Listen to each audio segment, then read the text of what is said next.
The Sharks are now at nine straight losses as they lose 5-3 to the Red Wings, thanks to terrible special teams. But Henry Thrun looked good. So we'll dig into that game, what the numbers said, and check in at the Sharks prospects at World Juniors. So all that and more on today's episode. You're Locked On Sharks, your daily podcast on the San Jose Sharks. Part of the Locked On Podcast Network, your team every day.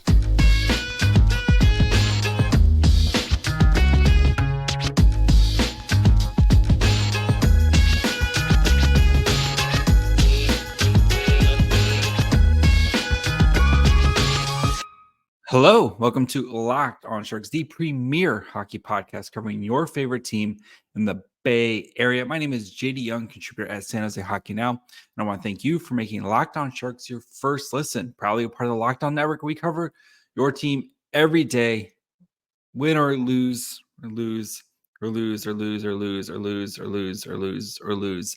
9 straight losses for the Sharks. So if you want to be an everydayer and you have to be a special breed of person to continually come back, and I thank you guys for coming back day in and day out. So if you want to be an everydayer, all you have to do is just follow wherever you get podcasts, or you can watch on YouTube as well. Nine straight, second time this season. We haven't even made it to the halfway point, and the Sharks have already had multiple 9-game losing streaks with a chance at being multiple double-digit losing streaks as the Sharks on Thursday play the red-hot Winnipeg Jets. But tonight's game, we'll discuss how these special teams let down the Sharks, Henry Thrun's continuing evolution, and why he is looking like he has kind of flipped that switch and figured things out. Look at the numbers, and then we'll check in with the Sharks at the World Juniors. So before we get into all that, do want to let you guys know that today's episode is brought to you guys by Game Time. Download the Game Time app, create an account, and use code LOCKEDON for $20 off your first purchase. 9 straight. That's a lot. We are going through it, kids. We are going through it right now. So, 5-3 loss. You got to see a little bit of offensive life, right? And the Sharks, especially in the first period, like they had more shot attempts at 5v5 with 30 than they did the entire Avs game at 5v. So where I think they had 28 in that game. We saw, and Detroit's defense has been Swiss cheese lately, right? And they have given up a ton of goals.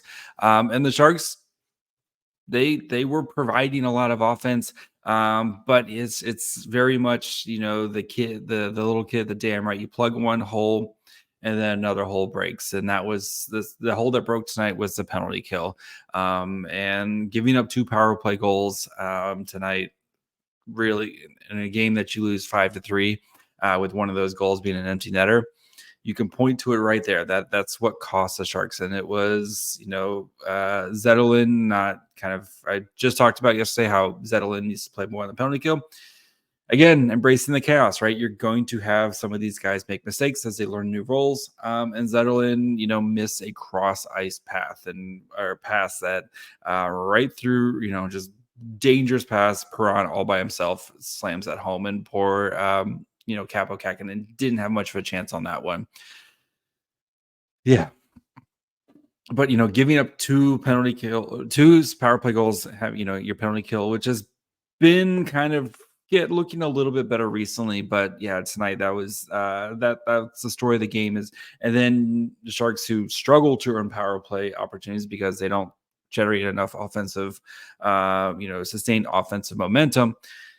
You get 2 and you're not able to convert on any of them. And I know we've seen David Quinn playing with the power play, with Eklund now on power play 2, kind of trying to shuffle to find some more offensive, trying to find a spark there. And the power play is just not getting it done right now. And it's, gone 1 for, I think 13, if something like that. It has struggled, especially coming out of the Christmas break, where it's just has not been able to see the same success that we saw kind of in the end of November, beginning December. And you're going to have ebbs and flows with it. And this is just another valley. So for this power play where we'll see what buttons David Quinn continues to push here to try to get the power play going. But we don't want to be all negative, right? Losing 9 straight here, putting ourselves in a better position to finish the job and get that first overall pick. But some guys played really well tonight. We continue to see Ty Emberson and Henry Thrun playing well, despite everything that's going on. And I really want to talk about Henry Thrun tonight, who I thought had a great night as well. You continue to see the growth and the confidence. I think that's coming with him playing well, right? Being more active in the offensive zone. Had some golden opportunities right down the middle, just beautiful passes, and where he realized, got to go to the net right now and take a shot. And he almost buried one. He almost buried 2 tonight, to be honest. I was really hoping, I tweeted out earlier in the day, Henry Thrun plus 1,200 goal.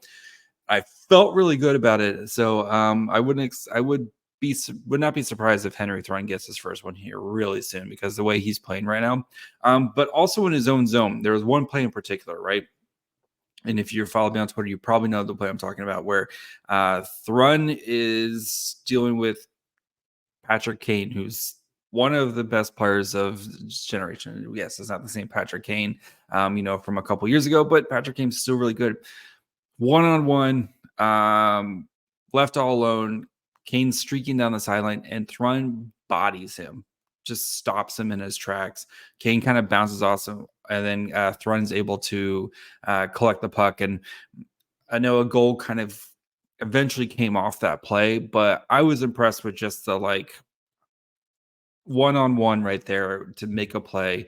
And again, against one of this generation's best hockey players, just you're seeing the confidence from Henry Thrun continue to build. And that's again, if we're going to lose a bunch of games, we might as well try to get some positive things out of it tonight, and day in and day out. And Henry Thrun's continued evolution and kind of continuing to see him grow. That's what we want to see, right? Mario Ferraro, I thought, played pretty well tonight as well. You continue to see kind of that offensive game out of Ferraro.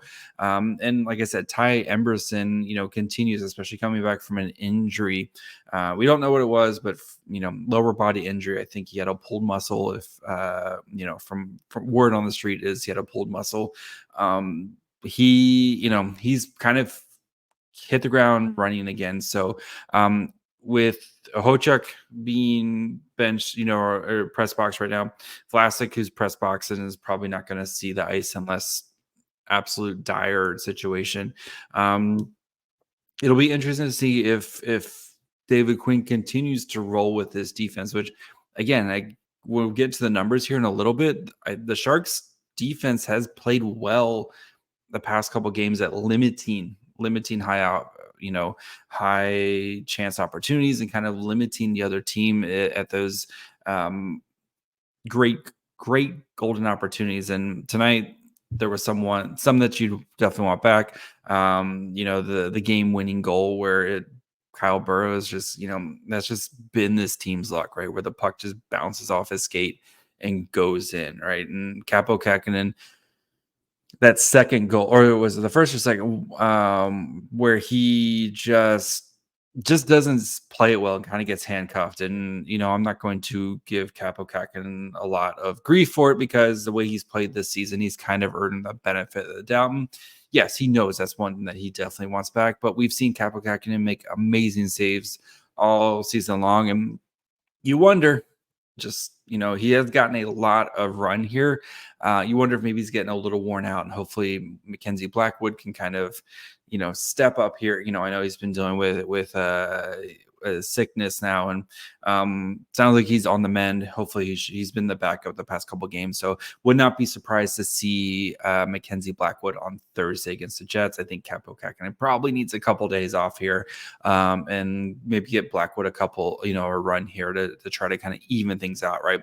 Remember, at the beginning of the season, Blackwood was really kind of carrying the load. Then it got more 50-50. Now Kaapo Kahkonen is kind of carrying the load, and you're seeing it starting to wear and tear. That's why, unless you're like an absolute stud goalie who can play, the guys just don't play 50, 60 games unless you're an absolute just workhorse. And no offense to Mackenzie Blackwood or Kaapo Kahkonen, they're not those guys, right?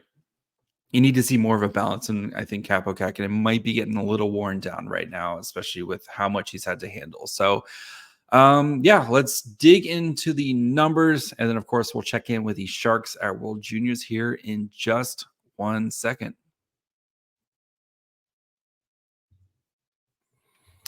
The NFL season is finishing up, but that doesn't mean you can't still get into the action with FanDuel, America's #1 sportsbook. Right now, new customers get $150 in bonus bets guaranteed when you place a $5 bet.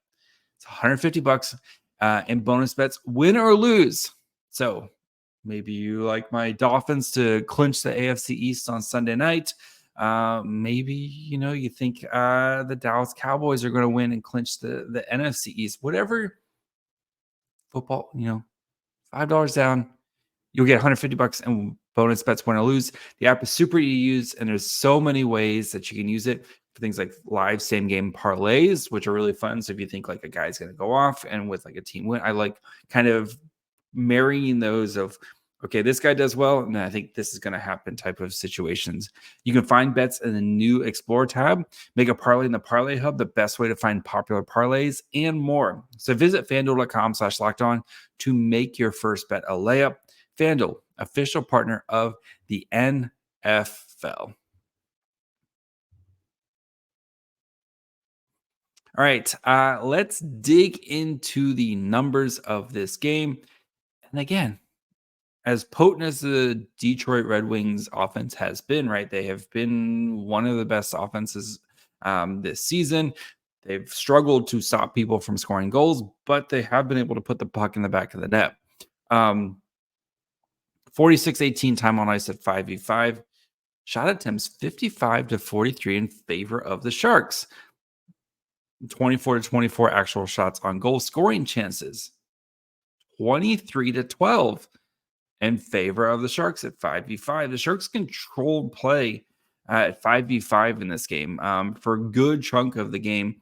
Red Wings definitely kind of pushed, especially after their power play goal or their power play in the second period. They really kind of pushed after that, but then the Sharks responded, and it was pretty much a kind of a back and forth affair for the rest of the game. A lot of power play time in the third period, but scoring chances for 33-12 in favor of the Sharks. High danger chances 8-5 in favor of the Sharks.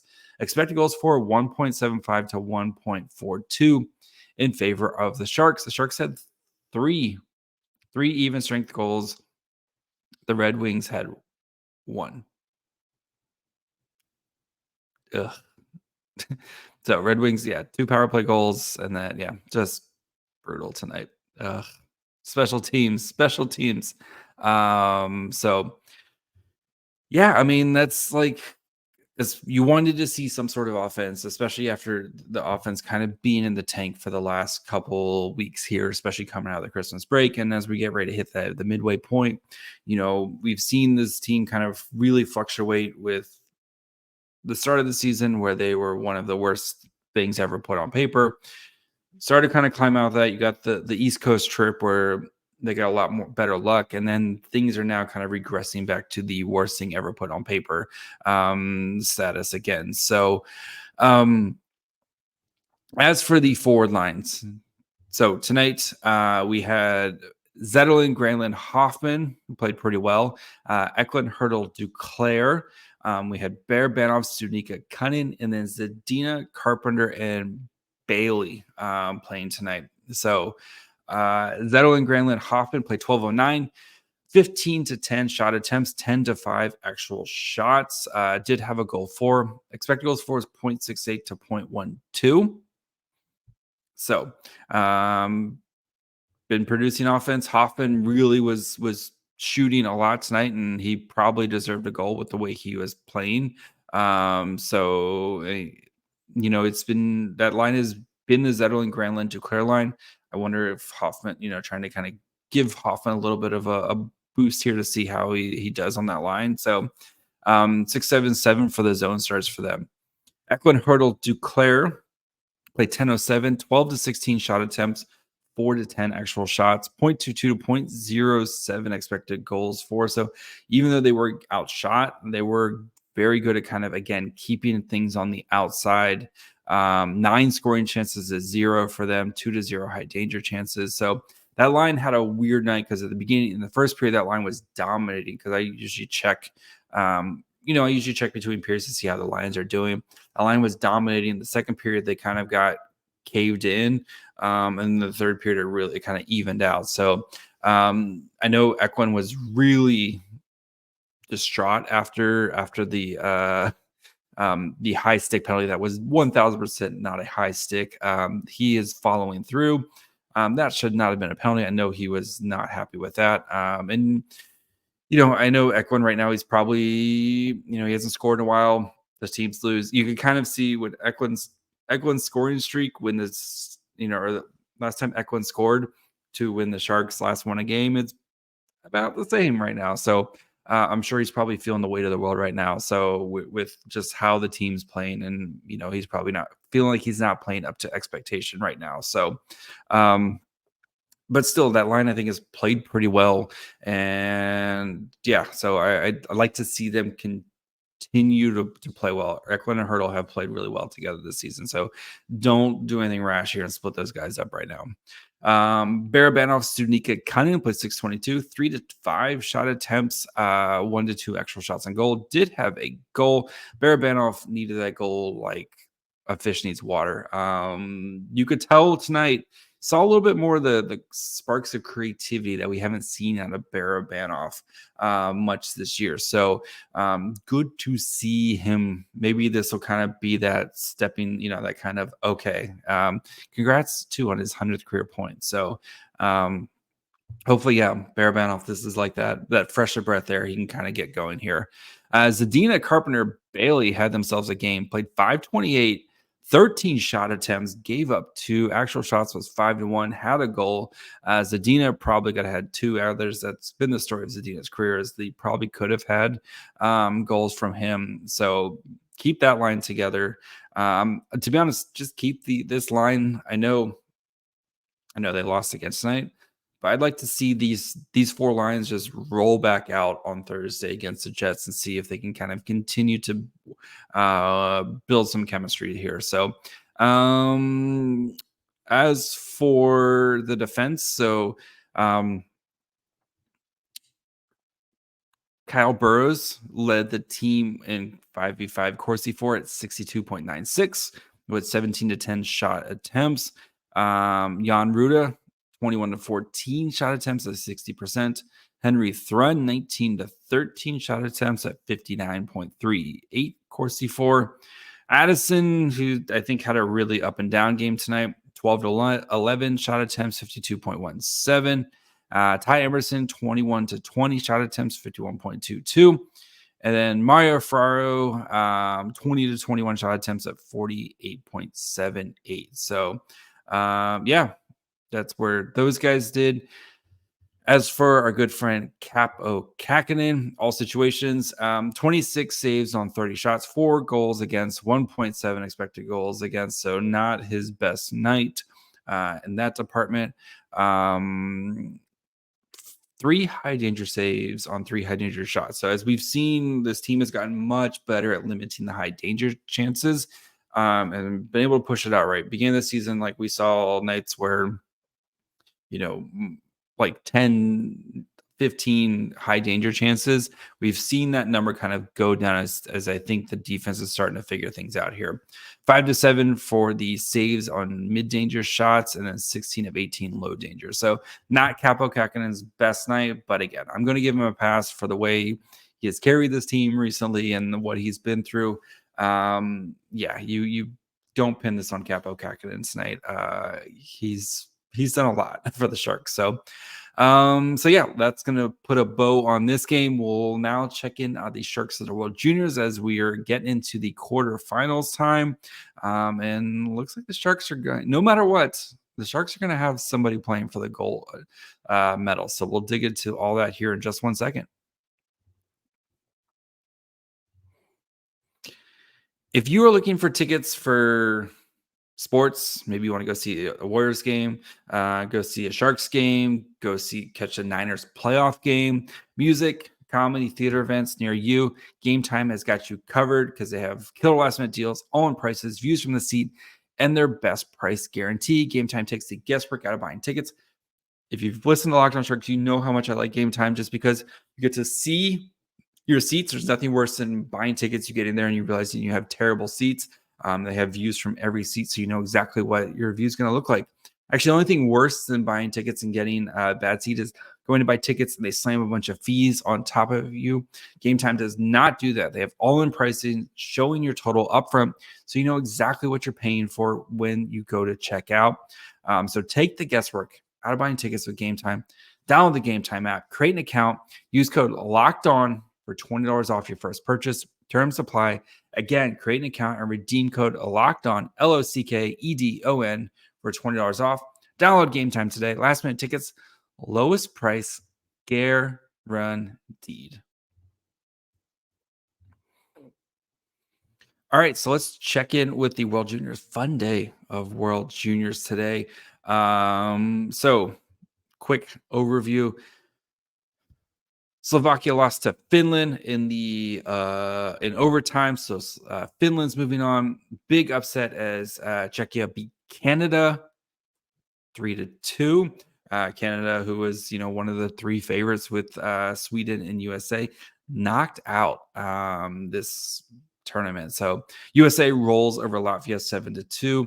Then Sweden in overtime over Switzerland. That game was an amazing game. Enjoyed watching that game at work. Definitely skipped out on responsibilities. So let's check in with the Sharks prospects today. We'll start with the Finnish game because that was the first game played in order. So Kasper Aaltonen only played 12-21 today, which is a little bit low from what he's been kind of playing so far in this tournament. He had 5 shot attempts today, but did not get any points. So, but continues to move on. Kasper Aaltonen, who has had a very strong tournament so far. Our good friend, Halfwell Hockey, aka Keegan, has been really high on Kasper Aaltonen's tournament and thinks he's been one of the best Sharks, if not the best Shark. I know he's talking about that on his podcast here recently. So good to see, again, we've seen can you earn the trust now when you go back to London and start getting that 5v5 time, earning that opportunity with London when you get back. So he continues. They will be playing Team USA on the 4th, on the 4th. So that's Thursday morning. I think it's like 10:30 a.m. All right. So not too bad Thursday morning. That's still really early though. I'll be glad when it's back in Ottawa next year so we can get like normal times again. It's such an American thing to say. I apologize. So we'll go over to Team USA since we just talked about them. So Will Smith, I think, had his best game of the tournament. Him and the BC line, I think definitely their best game of the tournament. Smith with a goal and an assist in today's game. Had 2 shots on goal, +3 if you're in a plus-minus, 14-18 time on ice. Again, these guys aren't like getting the most time on ice, especially kind of compared to their the top lines. But USA was able to kind of roll the lines a little bit more today, especially when you're winning 7-2. But Will Smith, that line was I think easily their best game of the tournament. And you hope that kind of continues to build it going forward, especially playing Finland. Eric Polkamp has seen his ice time kind of decrease. He had a penalty today, 2 shots on goal, only played like 358, was still +1. Again, plus-minus, whatever. But so you kind of seen him kind of relegated back to that 7th defenseman, especially as I know USA has been kind of dealing with the flu as well. So as for our boy Jake Furlong with Team Canada getting knocked out today. Furlong did have a big goal to tie things up in the second period. They were down 2-0. Canada comes roaring back, but unfortunately they give up a goal with 11 seconds left. And I think Furlong really kind of saw gaining a little bit more confidence as the tournament went on. Did have, like I said, had a goal, 2 shots on goal today, 20-34 time on ice. So it was, definitely playing a lot of big minutes for Furlong. So he'll be heading back to the queue, going to go play with Halifax here. So I assume he'll probably get a little bit of rest before he gets back into it. So, but yeah, hopefully this continues to propel him. And what I think he's going to be playing in San Jose, or at least in Wichita next year. I've been really high on Furlong, and I'm excited to see him getting back to Halifax here. So. And then we have Team Sweden, who had to sweat out. They, much like Czechia today, had a 2-0 lead, gave it up to the Swiss, and then but they came back and won it in overtime. An amazing game. The refs were off the rails at the end of that game.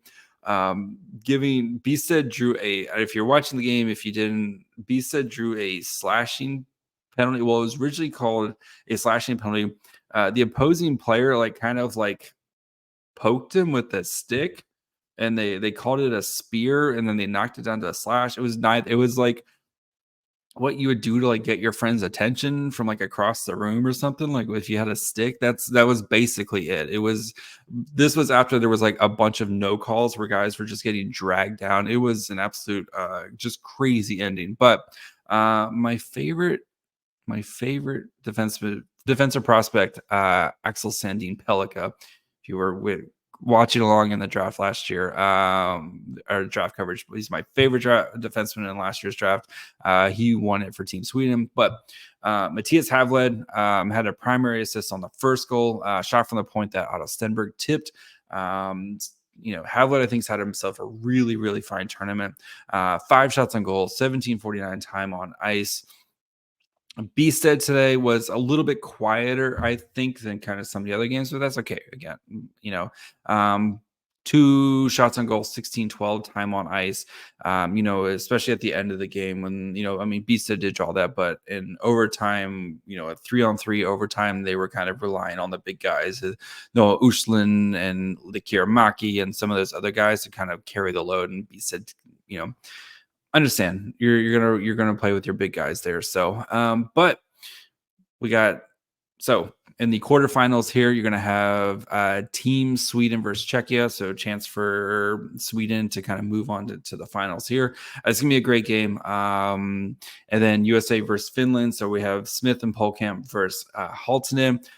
So both, like I said, we're going to see then the losers of those will play for the 3rd place on the 5th, and then the winners will play also on the 5th as well. So I think it's 6 and 10:30 my Pacific time on Friday the 5th. So we will see. We have plenty of Sharks prospects here coming up still. So it's fun times here. So that's going to be it for me today. We'll be back tomorrow. Been breaking down some of the footage. So we'll have another prospect reef check-in tomorrow. We'll definitely going to be doing our good friend Luca Cagnoni, probably do Quentin Musty, and then probably Shakir Mukhamadullin. I know he's not in the kind of the same boat as the other guys, but I really want to talk about Shakir Mukhamadullin some more because he's been one of my favorite guys to watch this year. So make sure you guys are following along for that, so you guys can follow along wherever you get podcasts. Watch on YouTube as well. You can follow the show on Twitter, Facebook, and Instagram at Locked On Sharks. You can follow me on Twitter at MyFryhole. Until tomorrow. Bye, friends.